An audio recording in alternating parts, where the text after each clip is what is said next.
ଅଂଶର ଏବଂ ଲିଙ୍ଗରାଜ ସଂଘ ପକ୍ଷରୁ ସପ୍ତଦଶ ବିଶ୍ୱ ମିଳନରେ ଆମର ଆଲୋଚନା ରହିଛି ମନୁଷ୍ୟ ଜୀବନର ଲକ୍ଷ୍ୟ।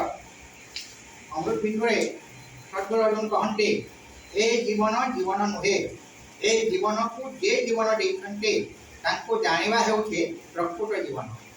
ଏଠାରେ ପ୍ରଶ୍ନ ଉଠେ, କାହାକୁ ଜାଣିବା? ସେ ହେଉଛନ୍ତି ବ୍ରହ୍ମ। ଆମେ ବ୍ରହ୍ମରୁ ଜୀବ ହୋଇଛୁ, ସେହି ବ୍ରହ୍ମଙ୍କ ପାଖକୁ ଫେରିଯିବା ବା ସର୍ବପ୍ରାପ୍ତି ଜୀବନର ଲକ୍ଷ୍ୟ। ଏକ ସମ୍ବନ୍ଧୀୟ ଜ୍ଞାନ ଗୁରୁବରଣ କରି ଅର୍ଜନ କରିବାକୁ ହେବ। ସୁଖ, ଶାନ୍ତି, ମୁକ୍ତି ପାଇବା ପାଇଁ ମନୁଷ୍ୟ ବଞ୍ଚି ରହିଛି। ସେବା ମାଧ୍ୟମରେ ଆମର ଭଗବତ ପ୍ରାପ୍ତି ହେବ। ସେବା ଦ୍ୱାରା ପ୍ରଥମେ ସ୍ଥୂଳ ଭାବରେ ଶରୀର ସହିତ ସମ୍ପର୍କ ସ୍ଥାପନ ହୁଏ, ତାପରେ ସୂକ୍ଷ୍ମରେ ମନ ସହ ସମ୍ପର୍କ ସ୍ଥାପନ ହୁଏ, ଶେଷରେ ଆମେ ଆତ୍ମା ସହ ଏକ ହୋଇପାରିବୁ। ଆତ୍ମା ସହ ଆତ୍ମାର ମିଳନ ହେଉଛି ପ୍ରକୃତ ପ୍ରେମ।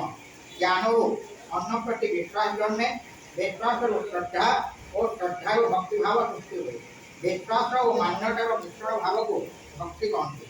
ନିଷ୍କାମ ଭକ୍ତି ଉଦୟ ହେଲେ ପ୍ରେମ ଭାବ ଉଦୟ ହୁଏ। ଶେଷରେ ମନୁଷ୍ୟ ଆତ୍ମପ୍ରେମ ସ୍ତରରେ ପହଞ୍ଚେ।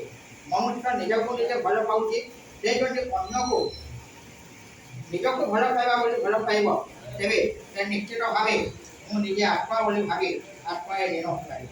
ଏହା ହେଉଛି ମାନବ ଜୀବନର ଲକ୍ଷ୍ୟ। ଅହଂ ବ୍ରହ୍ମାସ୍ମି, ଆମେ ସମସ୍ତେ ବ୍ରହ୍ମ ହଉ।